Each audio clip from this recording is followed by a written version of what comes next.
Assalamualaikum warahmatullahi wabarakatuh. Perkenalkan nama saya Aprilia Hapsari dengan NIM 2004-2003 dari jurusan Ilmu Administrasi Negara. Baiklah, pada kesempatan kali ini saya akan mempresentasikan mini proposal saya yaitu efektivitas inovasi fingerprint dalam menunjang disiplin pegawai negeri sipil. Studi kasus pada instansi Badan Keuangan Kabupaten 50 Kota. Yang pertama yaitu pendahuluan. Dalam sebuah kantor banyak sekali alat canggih yang digunakan, namun salah satu alat pintar tersebut adalah program absensi sistem identifikasi jari otomatis. Pekerja kantor kehadiran mungkin mendapat manfaat besar dalam sistem identifikasi sidik jari otomatis dalam hal pelacakan kehadiran. Mesin sidik jari dapat merekam kehadiran tepat waktu serta saat yang tepat saat karyawan kembali ke kantor karena karyawan hanya perlu menempelkan jari yang telah diprogram. Rumusan masalahnya yaitu berdasarkan hal tersebut di atas, masalah utama dalam penelitian ini yaitu apakah fingerprint berpengaruh terhadap disiplin pegawai pada instansi Badan Keuangan Kabupaten 50 Kota. Tujuan penelitian yaitu yang pertama untuk mengetahui hubungan antara kedisiplinan PNS Lembaga Keuangan Kabupaten 50 Kota dengan sistem penggunaan sidik jari. Yang kedua, untuk menentukan apakah penggunaan sidik jari di Lembaga Keuangan Kabupaten 50 Kota untuk tujuan pendisiplinan karyawan efektif. Kajian pustaka yang pertama yaitu efektivitas. Pengertian efektivitas. Istilah efektivitas digunakan untuk menggambarkan situasi yang mengarah pada tingkat keberhasilan atau pencapaian tujuan yang diukur dengan kualitas kuantitas. Dan jika dapat diterapkan pemanfaat dari apa yang direncanakan semula. Efektivitas didefinisikan sebagai sejauh mana orang menghasilkan output sesuai dengan harapan. Hal ini menunjukkan bahwa suatu pekerjaan dapat dikatakan efektif jika dapat diselesaikan sesuai dengan rencana baik dari segi waktu, biaya, maupun mutu. Yang kedua yaitu indikator efektivitas. Meliputi 1. Pencapaian target, 2. Kemampuan adaptasi, 3. Kepuasan kerja, dan yang terakhir yaitu bertanggung jawab. Selanjutnya yaitu absensi sidik jari atau fingerprint. Mesin absensi sidik jari adalah alat absensi yang memanfaatkan sidik jari sebagai metode pengukurannya. Gadget otomatis ini memastikan prosedur absensi karyawan tidak dapat dimanipulasi dan dapat memberikan hasil dengan cepat karena tidak ada dua orang yang memiliki jari yang sama. Laporan dengan tingkat akurasi yang hampir sempurna. Tujuan penggunaan fingerprint yang pertama meningkatkan efisiensi. Yang kedua, merampingkan proses pengambilan kehadiran dan mengurangi jumlah waktu yang dihabiskan untuk menghasilkan laporan kehadiran untuk masing-masing departemen. Yang ketiga, meningkatkan penggunaan proses tanpa kertas dalam bisnis berpotensi mengurangi biaya. Selanjutnya, yaitu salah satu persyaratan paling mendasar untuk menentukan peringkat kinerja karyawan adalah keteraturan mereka di tempat kerja. Jadi penting bagi manajemen dan SDM untuk memiliki semua data yang mereka butuhkan untuk mendisiplinkan staf mereka dengan benar. Kelemahan dari absensi fingerprint yaitu bakat seseorang yang berfluktuasi dari waktu ke waktu tidak dapat diukur dengan sidik jari atau sidik jari kehadiran. Selain faktor keturunan, lingkungan seseorang memiliki pengaruh yang signifikan terhadap kecerdasannya. Tidak mungkin membandingkan kemampuan seseorang dengan orang lain melalui kehadiran sidik jari. Absensi sidik jari masih dapat dimanfaatkan oleh orang-orang yang tidak bertanggung jawab dalam penggunaannya.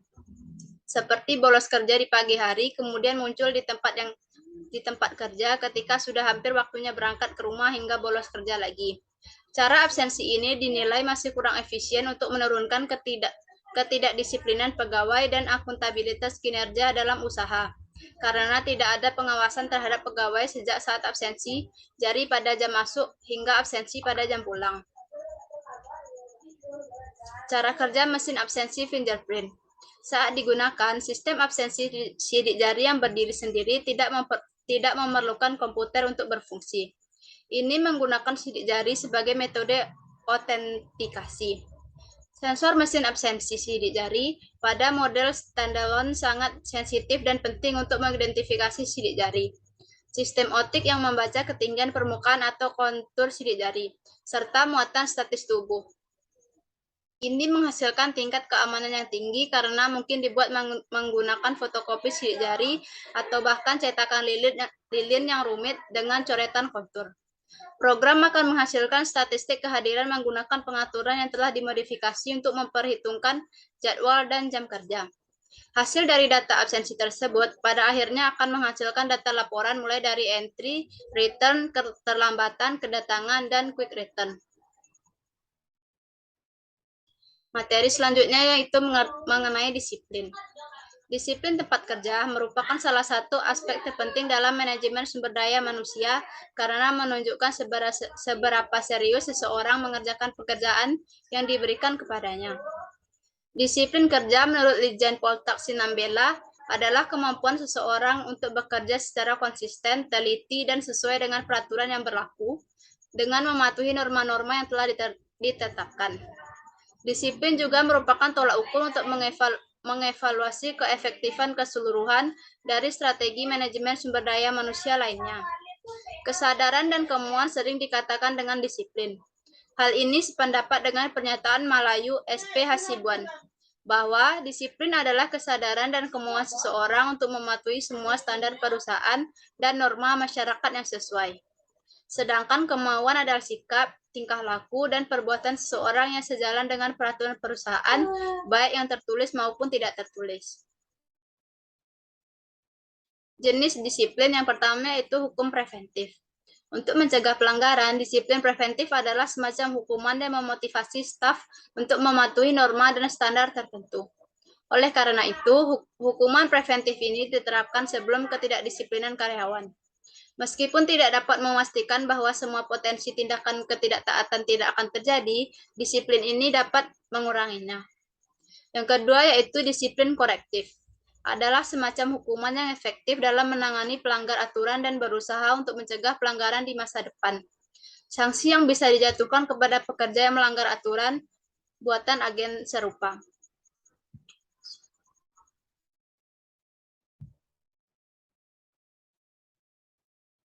Kerangka konseptual yaitu bisa dilihat pada PPT. Bab 3 yaitu mengenai metode penelitian. Jenis penelitian. Penelitian deskriptif kualitatif adalah metodologi yang digunakan. Penjelasan tentang faktor-faktor yang diteliti merupakan tujuan dari penelitian kualitatif. Gaya penulisan deskriptif ini berupaya memberikan penjelasan yang metodis, jujur, dan akurat secara detail dan kualitas populasi atau objek-objek tertentu. Informan. Dalam penelitian ini, peneliti menggunakan metode accidental sampling dan purposeful sampling untuk mendapatkan informasi dari informan. Metode pengambilan sampel yang dikenal dengan istilah purposive sampling disesuaikan dengan tujuan penelitian. Untuk menawarkan data yang paling banyak, informan yang ditunjuk adalah mereka yang memiliki pemahaman menyeluruh tentang penggunaan absensi fingerprint. Accidental sampling adalah proses di mana peneliti memilih informan atau anggota staf yang dapat ditemukan dalam mengumpulkan data berupa informasi untuk mempelajari informan. Teknik pengumpulan data. Yang pertama, observasi adalah studi langsung pada area atau situs yang dipilih sebagai objek penelitian untuk mempelajari situasi yang ada di sana dan memahami keadaan yang muncul di lapangan. Yang kedua, wawancara, dan yang terakhir yaitu dokumentasi. Uji keabsahan data. Melakukan penelitian kualitatif mutlak membutuhkan konfirmasi kebenaran data. Prosedur validitas data menggunakan teknik triangulasi, yaitu memverifikasi keakuratan data dengan menggunakan sumber informasi yang berbeda dari data itu sendiri atau dengan membandingkan data dengan sumber informasi lain. Teknik analisis data yang digunakan yaitu yang pertama reduksi data, penyajian data, dan verifikasi dan kesimpulan. Sekian yang dapat saya sampaikan. Assalamualaikum warahmatullahi wabarakatuh.